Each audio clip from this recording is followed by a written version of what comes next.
Khan Jinwoo got paralyzed following an accident. Years spent getting bullied for his disability. It all changed the day he came across the mystical ooparts. Regaining his lost physical might and gaining all new powers, Jinwoo stands up to his bullies. Bonding with an entity named Rumi, the boy gets thrown into a world of supernatural chaos and becomes a hunter. Jinwoo now stands in a dimensional distortion, fighting for his life against a three-headed mutant serpent. "Is this it?" mutters Khan Jinwoo as his seal of protection begins to glow. Standing before the three-headed mutant serpent, he strikes the ground with his power gauntlet, shattering a sheet of ice below his feet. Jinwoo charges forward and punches the beast's ice-breathing head, ripping it right off. Left with only two heads intact, the mutant serpent retaliates, launching a massive ball of fire at the boy. Unable to dodge, Jinwoo suffers a direct blow from this onslaught. However, the Guardian's regeneration speed is faster than the spread of the burn damage, healing him completely. Bullet really had this in his back pocket and was acting like that drama queen. Facing the monster head-on, Jinwoo gets struck by a huge fireball once again. This time, he dispels the incoming attack with the power gauntlet and leaps forward. With a thunderous blow, Jinwoo picks apart the flame-spitting head as well. Trying to catch his footing, the boy turns around and is left in complete shock, met by the sight of the giant serpent charging towards him. In a desperate attempt to kill its foe, the monster with only its poisonous green head remaining swallows him whole. However, Jinwoo soon blows up the mutant serpent inside out, emerging victorious. Exhausted, the boy sits down in the bloodied battlefield, understanding that the battle could have gone sideways had it not been for the Guardian's blessings. Right then, he notices that the mutant serpent has dropped a black stone. Chiming in, the ooparts reveal that there are various kinds of stones, with these black stones containing knowledge called advanced technology. It's a new kind of knowledge that doesn't currently exist, making successfully extracting and analyzing it quite valuable. Afterwards, Jinwoo asks Rumi why the warp dimension was way harder than expected, revealing that the Guardian's blessings saved him in the battle. Expressing that he felt like nothing could touch him, the boy suddenly falls to the ground. Rumi then explains that this tiredness is because of using up the blessings that were available to him to the last drop. In order to use them for a longer period, Jinwoo must train hard to increase the capacity of his container.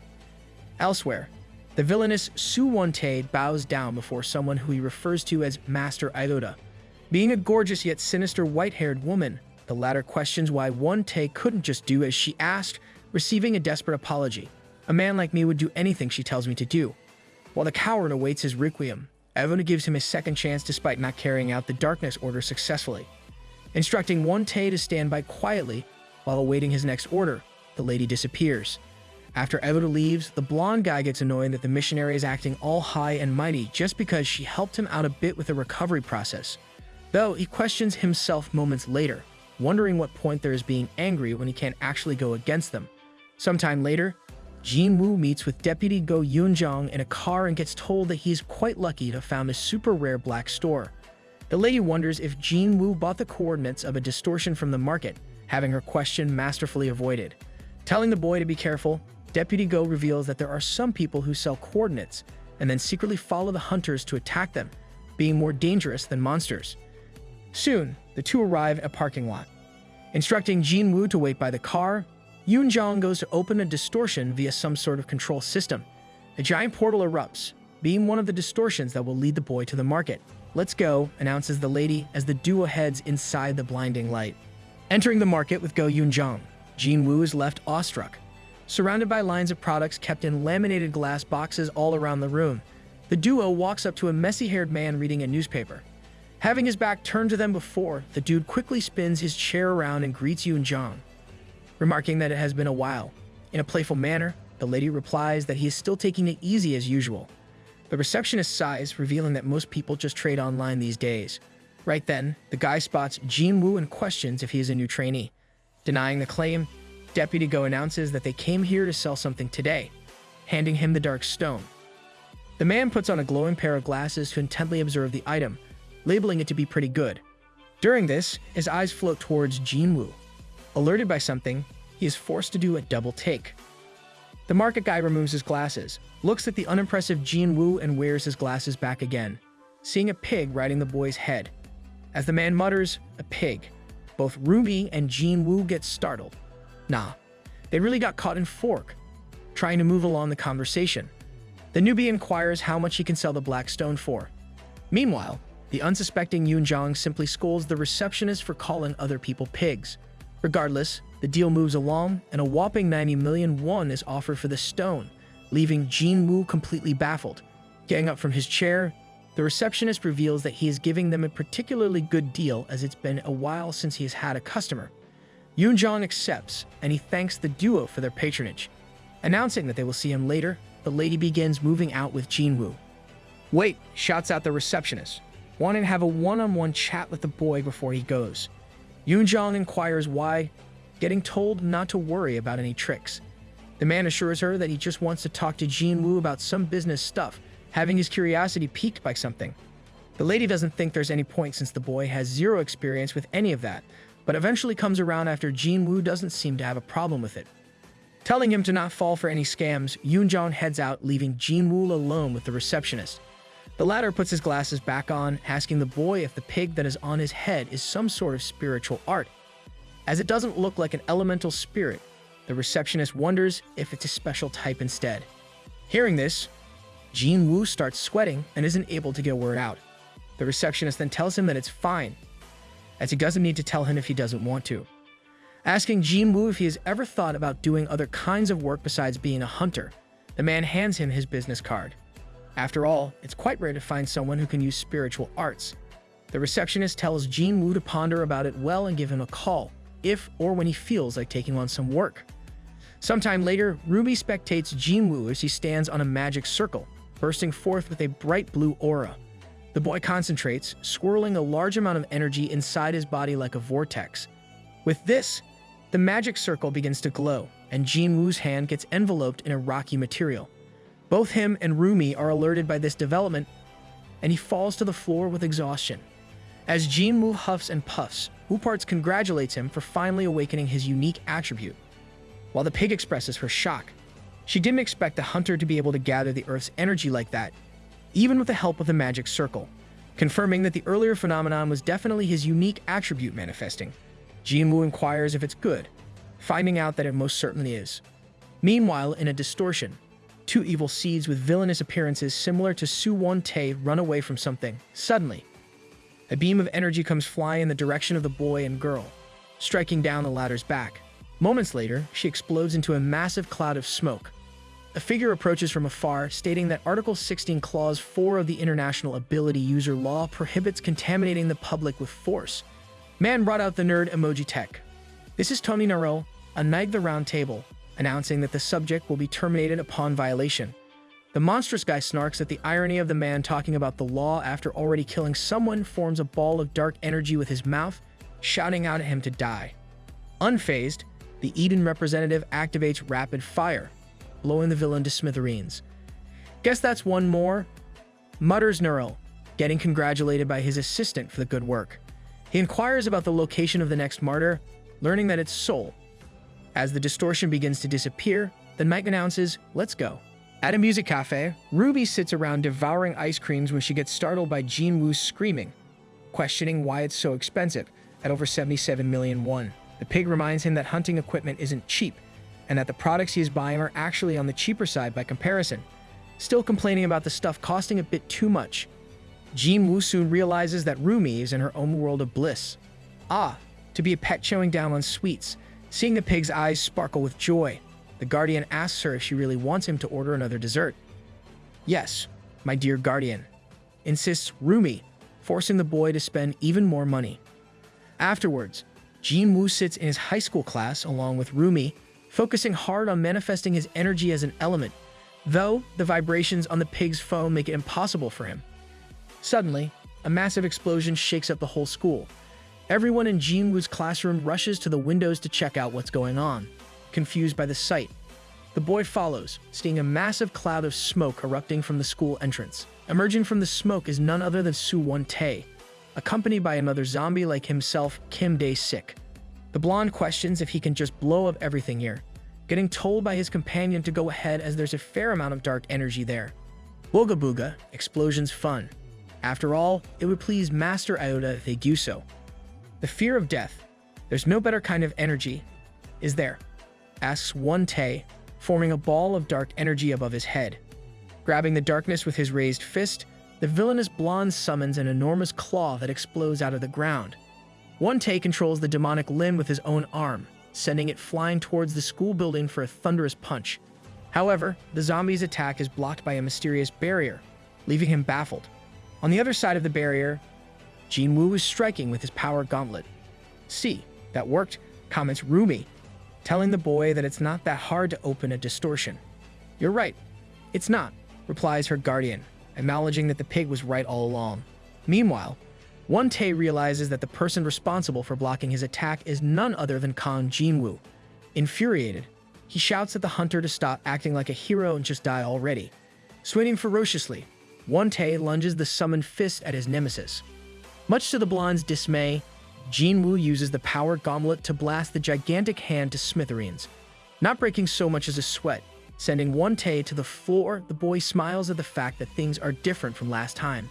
The zombie writhes in agony, taking his frustrations out on Kim Dae-sik and asking him what he's doing. Hearing his call, the senior charges towards Jinwoo fist first. Of course, this doesn't bode well for him, and the boy lands a monstrous punch to his gut with the power gauntlet. Dumb ways to die. As Kim Dae-sik goes flying, Jinwoo can't believe how light he felt to hit. He then turns over to Soo One-Tae, realizing that the blonde is missing. Looking around in a panic, Jinwoo inquires where he went, spotting a weird hole in the sky. Ruby tells him that it's a gap, stemming from the fact that it's his first time opening a distortion. Deciding to take care of Kim Dae-sik first, Jinwoo closes the distortion. The classmates come to, discussing the strange-looking arm they saw just moments ago. Having seen the entire thing from afar, the class president, Kim Woo-tae, is convinced that he just saw Soo Won-tae and Kim Dae-sik there. Sometime later, Go Yoon-jong comes rushing to Jinwoo and asks him what happened. The boy fills her in on how Soo Won-tae showed up and tried to destroy the whole school, only to get stopped by him.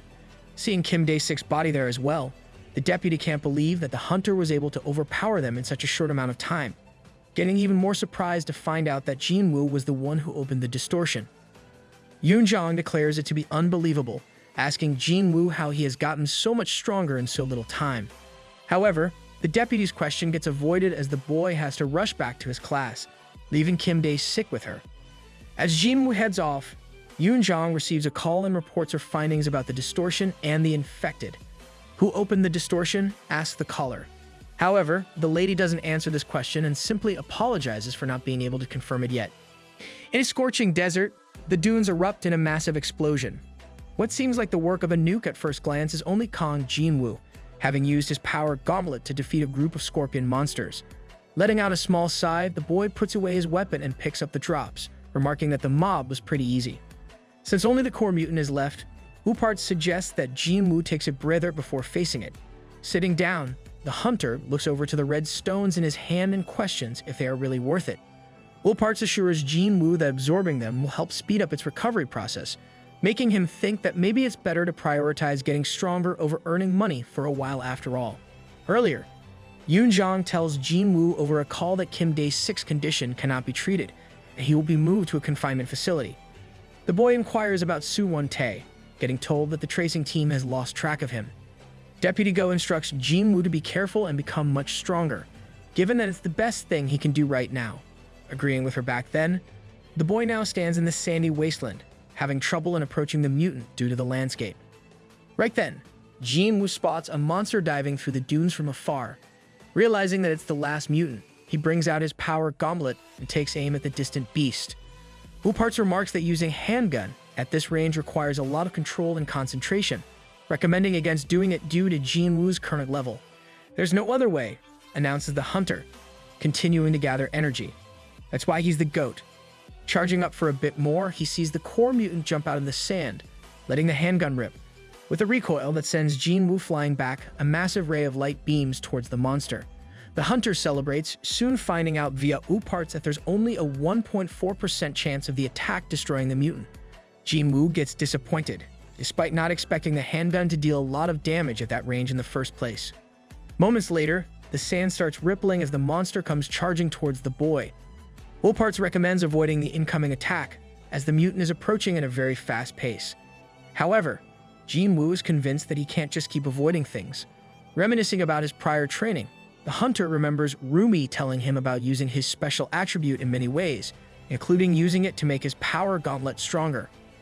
As ooparts continuously warns Jinwoo to move out of the way, he wants it to trust him instead. Doing as told, ooparts vows to provide assistance with control and force. Hearing this, Jinwoo begins charging up his power gauntlet, proclaiming that it's time to try using his attribute. He wants to make the gauntlet absorb it, prompting ooparts to inform him that the force is becoming extremely unstable on his right hand. Even though ooparts warns Jinwoo of it losing control if there's any more, he manifests the special attribute, landing a thunderous punch on the quickly approaching mutant. The monster goes flying off into the distance, but Jinwoo ends up severely injuring his arm in the process. ooparts congratulates its master for eliminating the core monster, all the while the boy thinks that maybe he went a bit too far after all. Hey, at least he is self-aware. Quickly healing himself with the Guardian's regenerative effects, Jinwoo understands that the pain wasn't for nothing, given that he knows how to make a stronger gauntlet now. The hunter thanks ooparts, remarking that he couldn't have done as much without its help. Picking up the drop red stone for ooparts to absorb, Jinwoo questions why the space isn't disappearing. While the former looks for a reason, the sand beneath the latter's feet erupts. Taken aback, the hunter wonders what's going on. Holding a scythe-like crimson weapon in his hand, a man appears out of the sand and approaches Jinwoo, complimenting him for being better than he looks. Confused as to why a monster looks like a human, the boy gets informed by ooparts that he isn't a monster at all but an ability user. Hearing this, Jinwoo remembers Yoonjong's earlier warning where she told him to be careful of people who attack hunters after selling them coordinates, and quickly realizes his current predicament. The mysterious man walks towards Jinwoo, expressing surprise at him dodging the earlier attack. Revealing that the entity seems to have a lot more force than him, ooparts tells its master to be careful. Some people can be worse than monsters. These words echo inside Jinwoo's mind at the moment, given that the description perfectly fits the man. Suddenly, the latter starts charging towards the boy at an immense speed. Jinwoo quickly summons his power gauntlet in response, getting told by ooparts that reinforcement isn't possible as his right arm isn't fully healed yet. Though the hunter is already aware of this fact but simply has no other choice. With his weapon enveloped in a bloody aura, the man swings at Jinwoo. Barely blocking the incoming attack with his shield, the boy jumps back. Despite this, the ruthless brute doesn't let up one bit, continuing to rain Jinwoo down with strike after strike. After landing a clean shot to the chest that sends Jinwoo dragging across the floor, the man's weapon starts to bend and extends right towards the boy. Fortunately, Jinwoo is able to block it just in time, impressing his foe, who thought that he was just a beginner as he didn't cloak the entrance. Me personally, I wouldn't take this level of disrespect. Well, it doesn't matter, proclaims the man, charging up a ball of energy in his left palm. Seeing this, ooparts informs Jinwoo that the opponent's force counter is rising rapidly. It has run some numbers through its combat simulation, and the result doesn't look good. Regardless, Jinwoo simply inquires if the reinforced gauntlet is ready yet. Upon receiving affirmation that his right arm has fully healed, the hunter decides to absorb the energy, manifesting it. The attacker does the same thing with his scythe and speeds towards the boy, leaping into the air. Utilizing the manifested power, Jinwoo smashes the ground to create a cloud of smoke and asks ooparts to track his foe. Following its master's command, ooparts activates movement simulation, soon showing the man's image. Jinwoo shoots a massive blast at the silhouette, making the entire battlefield ripple. Curious, the boy questions ooparts if the attack got its target. I can still detect a force reaction, be care, the response trails off, as Jinwoo is struck by a thunderous beam of dark energy. Emerging from the cloud of smoke, the man sees the hunter block even this surprise attack and is convinced that he is no beginner, finally getting serious. The brute tears his shirt apart and screams out, bursting forth with an ominous aura. ooparts informs Jinwoo that the man's force has amplified greatly, recommending him to run away for now as it's too dangerous. However, the boy wonders if he can do it and opts to stand his ground instead. Even as ooparts begs its master to run away, the latter refuses, declaring that he won't run away. While the brute's force continues to get higher, Jinwoo begins to channel his own energy in response. "I can do this," shouts out the hunter, concentrating a huge amount of force in his right arm. Moments later, the attacker jumps towards Jinwoo. The boy swings back, ensuing an earth-shaking clash between the two. Feeling each other's might, both Jinwoo and the man are taken aback. ooparts begins to warn its master of the reinforced gauntlet's estimated 47% damage, warning him that the weapon will break upon further impact. As the enormous forces continue to clash, the damage reaches up to 71%, making ooparts declare the situation to be too dangerous. "No, I can do it," proclaims Jinwoo, as the Guardian's power activates to fully restore the reinforced gauntlet. Plot armor is just too thick. With his strength fully rejuvenated, the boy wins the clash and blows the man to smithereens.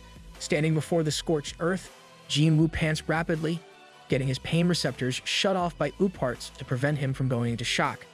Understanding that the brute is dead, the hunter remarks that this world really is different from the one that he is used to. Ooparts thinks that he just needs to get used to it, to which Jinwoo agrees. Elsewhere in a huge building, a man finds out that Jinwoo is related to Kim Day-6's disappearance. This is the latter's father, who wants to know if the chief investigator will be able to find his son through the boy. Getting assured of it, Day-6's father orders the investigator to go and find Jinwoo, promising to give him as much money as he wants as long as his son is found. Letting out a villainous smirk, the chief vows to use everything at his disposal to find Kim Day-6. At Jinwoo's house, Ruby sits on a sofa, staring intently at her guardian's amulet. Popping it open, she greets the oopart's marble but receives no response. Annoyed, the pig starts to run circles around it. Still getting ignored, Ruby refuses to give up just because ooparts is playing hard to get and vows to make it talk. Summoning a wooden stick through a portal, the pig casts a spell. As a magic circle gets created around the amulet, Ruby once again greets ooparts. "Answer me, I know you can hear me," mutters the pig. Suddenly, ooparts replies, telling her that it only answers to its master. While Ruby thinks that ooparts has an ego, the latter apologizes to her and announces that it's going to cut off this communication line. The pig tells ooparts to go ahead as she can just create another one immediately, once again hearing from the marble that it exists solely for the sake of its master. Hearing this, Ruby presses ooparts, given that Jinwoo is as much her guardian as he is her master. Ooparts comes around a bit, inquiring why she wants to talk to it. Ruby just finds it funny how the marble is pretending to be an ooparts. Lighting up with a bright glow, the marble insists that it's an ooparts. Ruby then reveals that albeit its creation was similar to that of an ooparts, it's not exactly the same.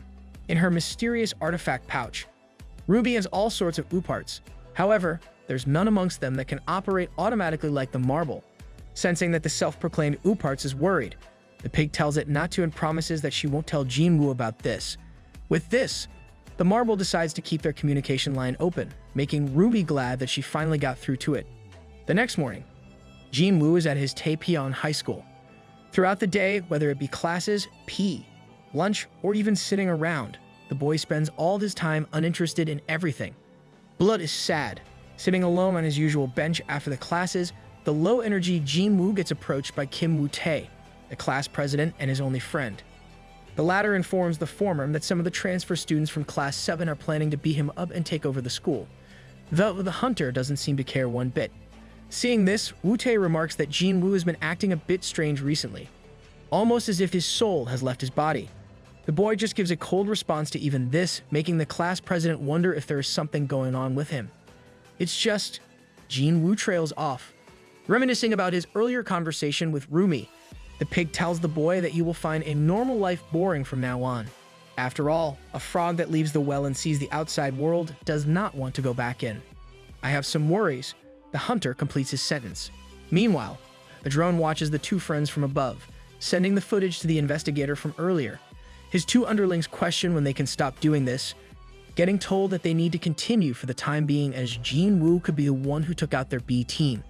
Hearing this, the underlings remark that nothing has happened even though they have been monitoring the boy for the past few days. Even the bald chief is on the fence about Jinwoo not having done anything out of the ordinary, wanting to be a 100% sure regardless. "Then, how about we do that?" asks the drone operator, turning the camera towards Kim Woo-tae as it's the best way to confirm their suspicion. The investigator grins, remarking that it isn't a bad idea at all. Over with Jinwoo, he browses the internet while Ruby lazes around using his phone behind him on a sofa. Suddenly, the pig gets alerted by the boy searching for something and jumps up to take a closer look. Turns out, Jinwoo has been thinking about quitting school. Lying back down on the sofa, Rumi tells the hunter that there's no point for him to go to school anymore either way. "I don't know. I just feel." Jinwoo gets interrupted by his phone ringing loudly. Seeing that it's a call from Kim Woo-tae, the boy picks it up unenthusiastically. However, whatever Jin Woo hears on the other end makes him rush for his scooter. Ruby wants her guardian to know that it's 100% a trap, but he already knows that. With a slight smile, Jin Woo remarks that it doesn't matter if it's a trap or not. Seeing this, Ruby tells the hunter that he looks a bit happy for some reason, making him realize that something might be wrong with him after all. The pig assures her guardian that nothing is wrong with him and that he has just come completely to the outside world. Force is something that keeps stimulating human instincts, so things like stability, tranquility, and safety won't make Jin Woo happy from now on. Bro for real got addicted to violence, though this doesn't make the boy feel better at all as it's not normal. In the outside world, it's normal, declares Rumi, comforting Jin Woo. Letting out a deep sigh, the hunter decides to put the thinking on hold and decides to go save Woo-tae for now. He puts the pedal to the metal, speeding through the roads and arriving at a construction site. Parking his scooter outside, Jin Woo heads inside a warehouse of sorts and meets the bald investigator there. The chief announces that he made some preparations beforehand, thinking that the boy would call the cops first, but he is braver than expected. Looking around, Jin Woo notices Kim Woo-tae all tied up on the ground. He instructs the investigator and his 2 men to let the class president go, if they'd want him to overlook this, expressing suspicions over Jin Woo finding their hideout so quickly in his current confidence. The baldy reaches into his jacket and opts to amend this doubtful situation by pulling out his gun. He then puts it against Woo-tae's head, getting no reaction from Jin Woo. Seeing that the boy doesn't get scared even after seeing the gun, the investigator wonders if he is really a high school student. Could it be? Baldy mutters, getting approached by a flash of light. Appearing in front of the bald investigator before he can even react, Jin Woo leaps forward. Taken aback, the chief quickly looks to pull the trigger on his gun, but to no avail. With a swift yet effective strike, Jin Woo yanks the man's arm to send his gun flying off into the distance. While Baldy holds his arm in utter agony, one of the 2 underlings takes over, threatening to shoot Woo-tae in the chief's stead. Though, the hunter makes quick work of him as well. That's my Giga Chad. The last of the 3 tries his luck, firing away at Jin Woo with the intent to kill. As 2 bullets stare him in the face, the boy quickly activates his barrier to deflect them, protecting himself from any harm whatsoever. The shooter looks on in utter dismay, while Jin Woo simply smiles, feeling great at the fact that he is getting better at using his powers. In a panic, the man starts running away from the hunter, annoying the latter. As Jin Woo begins to chase after him, a voice shouts out, "Don't move." It's the bald investigator from earlier, holding a grenade in his hands. He warns the boy that they all die if he doesn't listen. Ooparts chimes in, letting Jin Woo know that the man is holding an M67 fragment grenade which may harm Woo-tae if it goes off. However, the boy is unfazed despite this fact, probably because his instincts keep telling him that it's not a significant threat. Ignoring the investigator's repeated warnings to not move, Jin Woo charges forward and punches his arm. Left with a broken limb, Baldy screams out in pain and drops the grenade on the ground. As the explosive starts to go off, the hunter grabs it with his power gauntlet. Tightly clutching the M67 fragment grenade in his claw-like grip, Jin Woo defuses the explosion, leaving the investigator baffled. The boy first turns over to the quivering underling who shot at him earlier, disappearing right before his eyes. Showing up before the man in a flash, Jin Woo lands a monstrous punch of his get and sends him flying.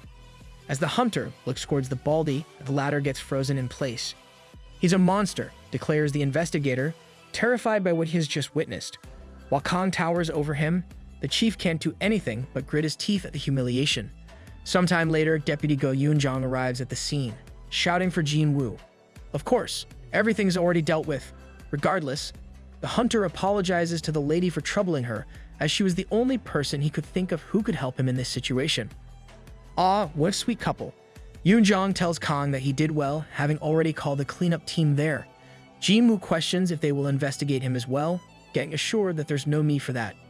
Yoon-jong declares that she will handle the rest, confirming with the boy about telling them what he told her over the phone. Jin Woo worries for Woo-tae, but Deputy Go wants him not to, remarking that the cleanup team will simply erase Woo-tae's memories. Still having some doubts, Jin Woo is assured by ooparts that it's not hard to delete the memory of an ordinary person. Instructing the boy to go and rest for now, Yoon-jong promises to contact him once everything's been taken care of. Afterwards, Jin Woo takes a close look at himself, asking ooparts if he has really surpassed the bodily limits it mentioned earlier. Confirming this fact, the marble remarks that the boy has transcended the realm of human and entered into the superhuman one. Jinwoo then summons his claw-like reinforced gauntlet, understanding that he has improved a great amount. Ooparts reveals that summoning the power gauntlet and being able to reinforce it right away means that he will be able to unlock the next stage soon with a bit more effort. Feeling like this is the end of his normal life, the boy gets his choice respected by Ooparts, deciding to go there tomorrow. The next day, Jinwoo rides his scooter to the parking lot he went to with Yoonjong before. He is accompanied by Rumi, who questions him if he is really sure about this. Yeah, proclaims the hunter confidently. As the pig opens the swirling portal, Jinwoo marches inside, appearing at the marketplace. Spinning his chair around like before, the receptionist remarks that he didn't expect to see Jinwoo again this quickly. Not beating around the bush at all, the boy inquires about the work that the man said he could do there, wondering if the choice of job is up to him. The receptionist doesn't mind as Jinwoo will get used to it no time anyways, questioning if he wants to give his recommendation a try for now. Before accepting, the hunter inquires about the type of work it is, getting told to wait a moment. Moments later, the man reveals that it's a simple level 2 surveillance mission that he thinks will be suitable at the moment. With a serious look on his face, Jinwoo wants the receptionist to tell him more about it. Of course, announces the man with a smile on his face. Afterwards, Jinwoo heads out and the man's expression changes suspiciously. He took the bait, says the receptionist on a call. Wanting to wait a bit longer to see if Jinwoo owns a genuine ooparts, he promises to let the mysterious caller know after confirming it. After all, they would have to cancel the work if it was just a normal ooparts that doesn't fit the equation. This dude hella sus. Still, the receptionist has a good feeling about this as there's a high chance of it being a genuine ooparts, at least from what he can see. The man tells the caller to rest assured, promising to handle it carefully as always. He lets them know that the price may very well change if it turns out to be a genuine ooparts with top-notch numbering, ending the call. Looking out into the portal, the receptionist reiterates his good feeling about things this time around. Taking one last look around the school, Jinwoo heads outside, marking the end of his normal life. Piggybacking the hunter, Ruby asks him if he is sure about this. Jinwoo argues that she is going to miss it more than him, to which the pig agrees. After all, the meals at his school cafeteria were excellent. As the two banter back and forth, a voice shouts out for Jinwoo. It is Kim Woo-tae, who has come running to him as fast as he could. Catching his breath, the class president questions if Jinwoo is really going to quit school. Well, I have to deal with some things, remarks the hunter nonchalantly. Woo-tae feels it to be a shame, given that they were just getting close. Jinwoo assures him that even if he stops going to school, it doesn't mean that they will stop being friends. Conflicted, Woo-tae wonders if the boy ever considered him as a true friend at all. Of course, you dummy. I still do, announces Jinwoo, relieving his friend of any remaining doubts. Letting out a wide smile, Woo-tae thanks the hunter for telling him that. Bromance for the win. After confirming that the class president has his number, Jinwoo bids him farewell and walks off, wanting Woo-tae to call whenever he has time. Elsewhere, the receptionist browses through the mission listing and remarks that the level 2 surveillance mission isn't as easy as it seems. Why? Well, because the surveillance target hasn't been decided yet. The request came from the K group, looking to track down a mysterious man. One of the suspects is trying to steal important information from the K Group Research Institute. So, the man's being revealed would have raised the scale of the danger to 4 instead of the current level 2. After all, things can get dicey when someone is on their toes about being watched. Calling code number 7436, the receptionist demands to know codename Mirage's contact details. Instead of using the information brokers in the market, the receptionist wants his own authority to be used instead, given that it's faster. Over with Jinwoo, Rumi scolds him for buying expensive equipment despite saying that they didn't even have money to buy beef anymore. Putting on his helmet, Jinwoo promises to get Rumi as much beef as she wants after this job's payment is received. The pig summons a little pet helmet from the artifact pouch to match with her guardian, shouting, "Let's go." Later, after confirming with ooparts that the target is a match with the information from the market, Jinwoo finds himself trailing a middle-aged man. Locking onto him, the hunter activates observation mode, commencing the tracking. The target gets into a car, and Jinwoo begins chasing him on his scooter, quietly following the man throughout his usual routine. The boy doesn't find anything out of the ordinary. As nothing interesting happens even after most of the day goes by, Rudy gets bored and questions how long they need to keep observing the target. Much to her annoyance, Jin-woo reveals that they must watch the man until he does something suspicious, though their work is done if nothing unusual happens after a week. Rumi pouts, wishing that she just stayed at home to play games. Jin-woo reminds the pig that he already told her not to come, but at least she understands now how hard he works to buy her beef. Let her know you're worth king. Right then, ooparts announces the target has started to move. Resuming their trail, the duo begins following the man. After some time, the target's car comes to a stop and its lights turn off. Observing this from nearby, Jin-woo notices some erratic movements and instructs ooparts to switch to night vision.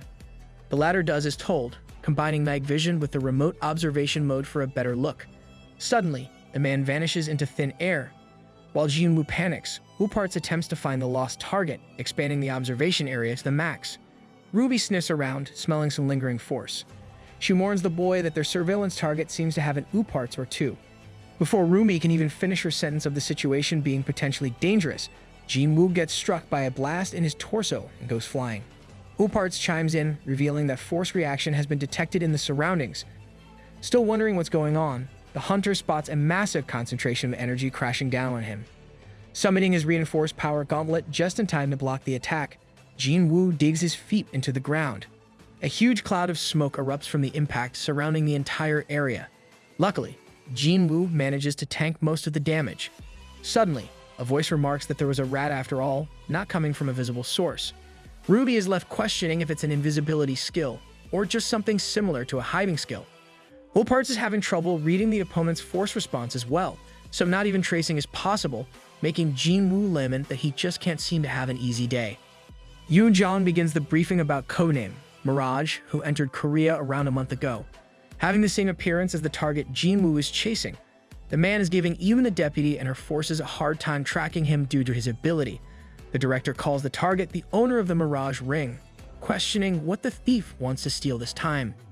Yoon-jong reveals that the most likely candidate is K-Group's latest ooparts tech, leaving the director baffled as they are one of Zenith's key players. Deputy Go thinks that someone is pulling strings behind the scenes, making her superior curious if the K-Group requested any help. They didn't, replies Yoon-jong. Though, this doesn't come as a surprise for the director, as Zenith would never request their help. Deputy Go questions what they should do for now, getting told to just wait until Mirage makes his move. The director needs them to be well prepared to catch the target, as his invisibility skill is quite troublesome. Although the man's Mirage ring isn't original, it is still classified as an advanced level ooparts. As Yoon-jong expresses that she already knows this, the director instructs her to prepare well, even if they are aware of the ring's transformation and stealth abilities. Yes, shouts out the lady, having a determined look in her eyes. What is Blood excited about?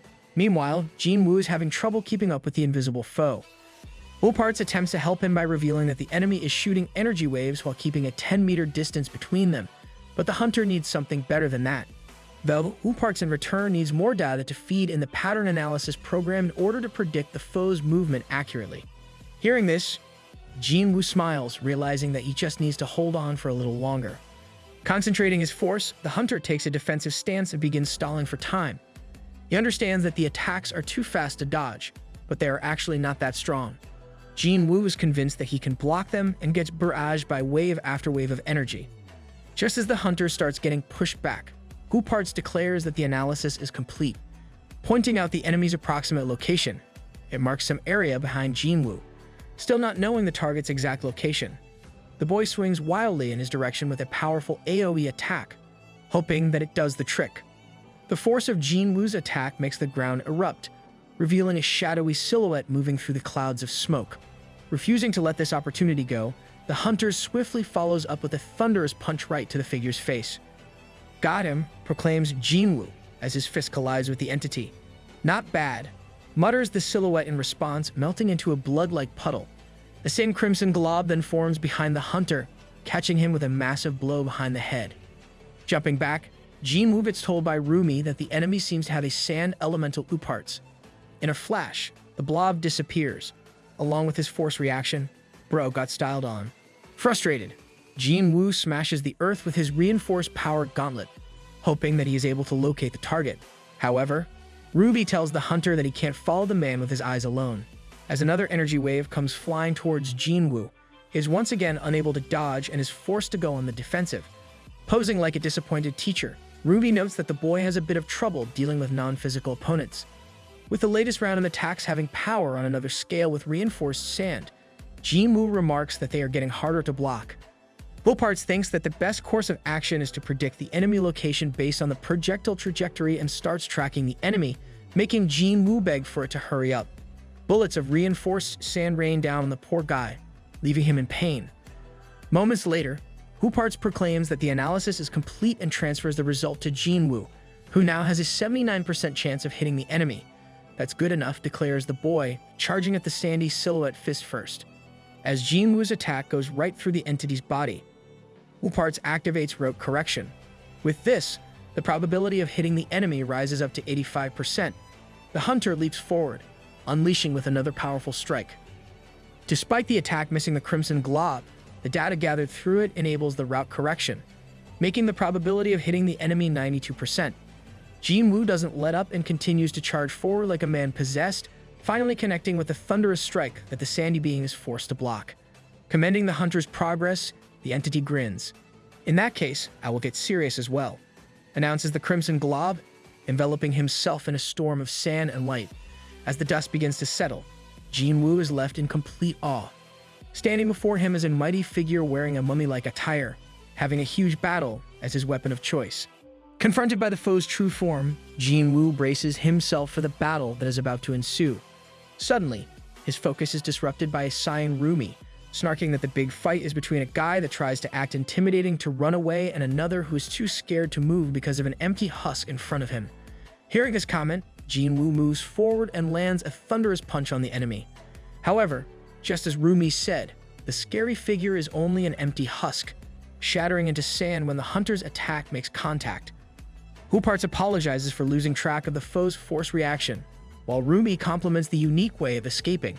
It is kinda cool though, no? Remarking that it will be hard finding him now, she instructs Jinwoo to get out of there as well. Sounds of vehicles begin to echo in the area, and the boy makes a run for it. Afterwards, the boy goes to meet the receptionist, informing him of the surveillance target being an ability user whose ooparts allowed him to control even sand. Responding in a completely nonchalant manner, the man wants to find out more after taking a look at Jinwoo's recordings. Guess I won't get paid since it turned out like this, remarks the hunter, getting told not to worry as the payment will get transferred to his account once the target's identity is discovered. The receptionist then inquires if Jinwoo wants to discuss his next job, since he is here anyways. Asking about it, the boy finds out that it's going to be a simpler hunting mission for him this time. The objective is to a C-grade distortion, having a danger level of 3. As the coordinates of a distortion are valuable, Jinwoo wonders why the receptionist doesn't sell them. The latter reveals that he usually does, but the situation is just different as the hunting field is open. Showing Jinwoo a map riddled with red dots, the receptionist informs him that these are all hunting requests given to them by the Bureau of Special Preventive Measures. While distortions with higher ratings have people going after them, low and mid-grade ones are neglected, despite the possibility of overflowing. The receptionist then tells Jinwoo that any loot he obtains in the distortion is all his to keep, aside from the reward for clearing it. Questioning if they should proceed right away, the man gets surprised to hear that the hunter wants to think about it before his reply. With a hesitant "no problem," the receptionist lets Jinwoo go, asking that he calls him when his mind is made up. Giving the boy a serious stare as he goes off, the man checks the recording one more time just to be sure of something. Dude continues to get more sus by the second. Sometime later at Yggdrasil, Ruby explains why she told Jinwoo not to take the quest right away. Once an ability user awakens, they can basically reinforce. However, this is just the beginning. The ability users that can execute enhancement abilities can increase their reinforcement abilities to a higher, special level, which is why reinforcement users are the most common amongst ability users. Curious, Jinwoo inquires what other abilities exist. Rudy reveals that once ability users awaken, they receive a unique attribute which categorizes them. These are reinforcement, amplification, control, manifestation, elemental, imagination, and unique. Out of the countless abilities, most fall into these 7 categories. For example, release and recovery can be categorized as manifestation abilities. Anyways, after an ability user gains the ability to reinforce, their unique trait emerges and force starts to flow within along the line of a circle, eventually accumulating at a specific point called the core. When this happens, the ability user's type is determined to some extent. Some types are opposite with each other, and vice versa. Some types match together. For instance, the furthest ability from reinforcement is imagination, while the closest are control and elemental. Noticing that Rumi is drawn the unique category away from the rest in her explanatory diagram, Jinwoo wonders why. The pig informs him that it's because it has no relation to the others. Unique types are very rare, which brings Rumi to her guardian, who also has a unique attribute. Of course he does. The plot armor never fails. The hunter questions if a skilled person can have two attributes at the same type, getting told that having up to two types is the norm. For example, having a core right between reinforcement and amplification would enable a person to use both their abilities at the same level. However, it's impossible to specialize in two attributes that aren't near each other, as force flows in only one direction. In the circle of categories, the force is stronger near the person's specialized attribute, meaning that there is almost none left at the attribute on the other end. Understanding up till this point, Jinwoo once again wonders how the unique ability fits in with all this. Ruby reveals that it's called the unique type because it simply can't be explained. Earlier, the pig declared her guardian a unique type because of not being able to explain his abilities, even though he is similar to an ability user with a core between reinforcement and amplification at the moment. Ruby wants Jinwoo, who had no idea that there was such a system, to consider this as much as possible before accepting a future request. She scolds her guardian for not knowing these things, given that they are considered common sense. Meanwhile, ooparts apologizes to Jinwoo and remarks that the related data has been recovered after listening to Ruby's explanation. While the boy sighs, the pig feels uneasy as this information is included in the awakening knowledge a person gets by becoming a master of ooparts, thinking it to be really strange. Rudy wonders why the marble didn't pass on the knowledge of awakening to Jinwoo, despite having a pretty standard developed ego. The receptionist gets on a call with someone, informing them that he took on the job and left just now, revealing that the buyer has accepted the risk to commence right away. The man sends the coordinates to the party of 3, instructing them to arrive in advance and not let their guard down. The receptionist wants the 3 to move together and attack from behind, as he is rather capable despite being young and inexperienced. So, they should end it before their target gets a chance to adapt. Over with Jinwoo, he walks through a forest. Suddenly, the nearby trees start rustling and 4 monsters emerge from them, jumping at the boy. Summoning his reinforced gauntlet, Jinwoo creates a barrier to protect himself from the onslaught. After a couple attempts to push through the shield, the beasts give up and leap back. In unison, their red blaring eyes turn green. One of them starts spraying a green mist through its mouth, melting through the hunter's shield. Getting told by ooparts that the mist is toxic, Jinwoo jumps back and uses a handgun to blow a hole through the sprayer. Charging another shot, the boy lets it rip on one of the remaining 3 monsters. With only 2 of them left, the beasts leap towards Jinwoo, swinging with their claws. The latter avoids the first attack by rolling through, while blocking the second using his unique rock-like attribute on his left arm. Jinwoo begins the counterattack, smashing the second striker using his reinforced gauntlet. And then there was one. Screeching wildly, the last beast standing charges towards the hunter, meeting the same fate as the rest of them. As the dust settles, ooparts announces the area to be clear as all force reaction has disappeared. The hunter notes that this was more hectic than anticipated, having more mutants and being completely different from the distortions that he has fought in before. Of course, using his unique attribute has made things a lot easier. Jinwoo thinks that it's a shame that he can't use it for long, getting told by ooparts that its uptime will eventually increase if he keeps using it. Anyways, the boy collects the red stones and moves on, wanting to finish this quickly. Blit isn't aware. Behind him, 3 men arrive at the scene. The brunette amongst them notes that Jinwoo seems to have the basics down, while the big brute thinks that they didn't need to tail him quietly if this is all he has. Remarking that the hunter should have used up some of his gas tank during that battle, the blonde man tells his partners to get ready for battle. Deciding to finish the job before Jinwoo fights the core mutant, the 3 men rush after their target. Meanwhile, the boy gets attacked by a gigantic wild boar. Using his reinforced gauntlet, Jinwoo sends the beast flying with a massive blow. However, the monster survives, making the hunter wonder if the attack was too weak. Dude's self-esteem is in the dust.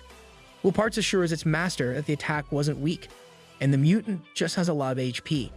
Bursting forth with bloodlust, the injured boar charges right towards Jinwoo. Glad that the beast has a pretty straightforward attack pattern, Jinwoo readies his reinforced gauntlet and strikes the monster, leaving it in bits and pieces. With this, 7 hours and 47 minutes have passed since the boy has entered the distortion. He has completed 9 rounds on the border of the distortion, leaving no small mutants behind. As Jinwoo prepares to head for the core mutant, ooparts warns him that a force reaction is approaching quickly, so he should be on guard. However, the bolt of lightning slips past before the hunter can summon his barrier and makes direct contact, leaving him stuck in place. While Jinwoo screams out in agony, the big brute tackles him into the trees. Huffing and puffing, the boy gets back up on his feet. "Damn it," exclaims Jinwoo as his eyes meet the 3 men standing before him. Having sent Jinwoo flying, the brunette amongst the 3 men starts messing around, getting told by the blonde to just end this quickly. Meanwhile, the hunter grits his teeth as ooparts remarks that the attackers are dangerous. Right then, a burst of lightning comes flying towards Jinwoo. Although he manages to dodge it by the skin of his teeth, yet the follow-up strike from the big brute catches him clean. From the combat data, the enemy's ooparts trails off as a sharp wave of energy grazes its master's face. Utterly baffled at his current predicament, Jinwoo questions who these guys even are. All the while, the latter prepare to pick up the pace. Completing its previous statement, ooparts recommends escaping because all 3 of the attackers possess considerable force. This poses a major problem for Jinwoo, given that running away doesn't look like an easy task either. In the following moments, the blonde man charges up his energy, striking the hunter with yet another bolt of his golden lightning. Bringing up the barrier to block the onslaught, Jinwoo doesn't want to remain a sitting duck and decides to break through. Bro is smart as heck. With his reinforced gauntlet, the boy leaps towards the brunette. Much to Jinwoo's dismay, his target sidesteps his strike without breaking a sweat. Refusing to let up, he spins around at an intense speed, connecting with a thunderous kick. "Do I look like a pushover?" snarks the brunette in response, having blocked Jinwoo's blow with just one hand. Pulling out a dagger, the man swings at the hunter and leaves him with several cuts. Jinwoo's blood splatters in the air, forcing him to jump back. The maniacal brunette charges forward, stabbing the boy with a few more energy waves. Continuing to move backwards, Jinwoo runs into the giant brute who picks him up like a small toy. The man lifts the hunter up into the air and then brings him down for a huge smash, leaving the poor guy's face digging into the ground. Adding insult to injury, the giant brute proceeds to stomp down on Jinwoo's face. Thinking that their target has been subdued, the 3 men want to finish up and collect his ooparts. Suddenly, Jinwoo starts glowing with a green energy and comes back to his feet. In a flash, he strikes down the big brute with his reinforced gauntlet, sending him flying through the forest. Not giving the boy any time to celebrate, the blonde man quickly counterattacks with a massive bolt of lightning. However, Jinwoo's recovery speed is still faster than the rate of damage accumulation, and he stands his ground. With the Guardian's regenerative effects in full effect, Jinwoo charges right towards the lightning user and brings him down with a single punch. Preparing to switch his course of movement, the hunter spots the brunette jumping towards him with a ferocious bloodlust. The man lands on the ground, using his 2 blades to carve a cross into Jinwoo's chest. Despite being in immense pain, the hunter collects himself, making the last of the cocky attackers taste the ground at last. Ah, the satisfaction. As the dust settles, Jinwoo is having trouble to even breathe. Having accumulated a great deal of damage, his recovery speed drops rapidly, making him realize that he used too much of the Guardian's regeneration without thinking. ooparts pleads with its master to retreat from here. However, despite wanting to, Jinwoo's body doesn't allow him as he collapses to the floor. Understanding that he has made a terrible mistake, the hunter loses consciousness. Afterwards, the 3 men gather over Jinwoo's body, remarking that the boy gathered all the force he had to kill them and was overclocking in their earlier fight. Regardless, they proceed with the job and pluck out his amulet. After the blonde confirms that the ooparts is actually inside it, the brunette approaches the lifeless hunter with his dagger to put him out of his misery. Inside Jinwoo's consciousness, the floor collapses, sinking him deeper and deeper into a vast abyss. Moments later, the infinite nothingness is filled by the ominous aura of a monstrous being. Swallowing Jinwoo's existence whole, the beast shatters even the bottomless realm. At the same time, the brunette pushes his dagger down into the boy's chest. As the man promises an eternal sleep for Jinwoo, the latter's entire being starts to emit a radiant glow and his eyes open with a crimson gaze. Walking away from the scene, the blonde and the brute are suddenly alerted by an enormous burst of force. Left with a sweat or 2 on their faces, the 2 turn around to a horrific sight. Enveloped in an enigmatic aura, Jinwoo marches towards them, dragging the brunette's lifeless body along the floor. Possessing snake-like eyes and white hair, the boy's appearance is now completely unrecognizable. "It's Awaken," mutters a lady somewhere, getting asked by her old butler what she is talking about. Being the Oracle, the woman is talking about the Predator, an entity that will bring forth chaos and also end it. Getting up from her chair, she announces that it's time to go to Korea right away. On the 12th eclipse, the Predator will awaken. This was the Oracle's prophecy. All that's left now is over with Jin Woo. He ruthlessly grabs the brunette by his hair, forcefully slamming him into the ground. Taken aback at first, the other two men prepare to counterattack. While the blonde charges up his lightning, the brute rushes towards Jin Woo to tackle him. However, the currently white-haired boy stops him from moving with only one hand. What's his other hand doing? Bursting into a sweat, the man swings at Jin Woo, but his desperate movement easily gets parried. The hunter then clutches the brute's arm, using the latter's own momentum to ram him into the ground, ripping apart the man's limb in the process. Jin Woo lets out an uncharacteristic sinister grin. While the brute screams out in agony, the hunter shakes off the blood in his hand and turns over to the blonde. Seeing Jin Woo's force taking the form of the devil himself, the man trembles in fear. As the hunter smirks at him like a villain, the blonde starts spamming lightning bolts. Though, not a single shot gets past the invisible aura around Jin Woo. Dissipating the attacker's energy, he brings up his fingers in the same position, letting rip a dark lightning-like energy wave. The bolt goes straight and penetrates the blonde man's torso, blowing a hole right through him. Ouch, that's got to sting. Towering over the bloody bodies of his foes, the possessed Jin Woo goes to pick up their ooparts. While absorbing the brute's ability, he bites his lips in a suggestive manner. The hunter then consumes the brunette's dagger, drooling all over the place like a sick pervert in the process. Finally, Jin Woo approaches the blonde. Right then, the boy's ooparts starts emitting a bright glow and plops itself out of the man's possession. Proclaiming that the Predator's presence has been detected, ooparts activates level 1 and attempts to seal the entity. The white-haired devil gets infuriated, but it doesn't matter either way since the sealing mode commences, wrapping him up in a blue ribbon-like material. Roaring out, the possessed Jin Woo tugs and pulls desperately in an attempt to free himself. However, ooparts simply increases the level and amplifies the seal. Having completely mummified the white-haired devil in the blue ribbon, the marble completes the seal. As it starts the Predator control program, smoke begins to blow out of the seal. Moments later, the wrapping disappears, reverting Jin Woo back to his original appearance. In a building somewhere, the pink-haired girl named Jenka informs her superior General Steen that the Oracle is on her way to South Korea, Seoul. Confused, the man asks what's with the rush, considering the Oracle is someone who is known to always prioritize safety first. Jenka tells him that this could only mean that there isn't much time left, adding that the Oracle's movements have caused even the relatively quiet guys to become restless. A chain reaction has begun, giving the Oracle long-standing status as the pointer. As they are also currently making preparations to make a move, Stain wants Jenka to hurry things along. Right then, the Oracle rings them. "Speak of the devil," mutters the man, instructing his assistant to accept the call. At Stain's insistence to skip the small talk and get straight to business, the Oracle confirms that she is currently on her way to Korea, wanting Eden to make preparations as well. Stain questions if it is going to start, getting told by the Oracle that she doesn't know the answer herself. Nah, she a fraud. What the crimson-haired lady does know is that it's going to be completely different this time, compared to the previous 11 times. Many things will change, while many others will disappear. So, they need to be ready. "Is that all?" replies Stain. Having fulfilled her promise to Eden by passing on the necessary information to the General, the Oracle ends the call with the words, "See you in Korea."